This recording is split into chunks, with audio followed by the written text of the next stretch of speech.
સાયકલો એ થઈ ગઈ પણ એ બચી ગયા. એ એનું નામ પરમ છે, જે એના પિતા પૂર્વ ભાજપના શહેર અધ્યક્ષ હતા,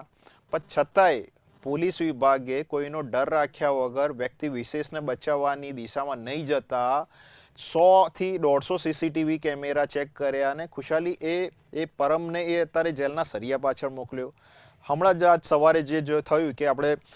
જે રાઠોડ પરિવારના 2 વ્યક્તિઓ આપણે ગુમાવ્યા છે, અમને શ્રદ્ધાંજલિ પાઠવું છું. આ જે વ્યક્તિ પકડાયો, જે સ્થળ ઉપર પકડાયો છે, ખુશાલી, હું આપને કહીશ કે અત્યારે હાલ સમગ્ર અમદાવાદમાં જે રીતે જે પેટ્રોલિંગ ચાલી રહ્યું છે, જે રીતે એની ડ્રાઈવ ચાલી રહી છે, એક પણ વ્યક્તિ, હું તમને કાલનો જ હું મારો કિસ્સો કહું કે હું પોતે તપોવન સર્કલથી મણિનગર જતો હતો. રસ્તામાં 4 જગ્યાએ મેં મારી પોતાની જ ગાડી ઊભા રહીને મેં અને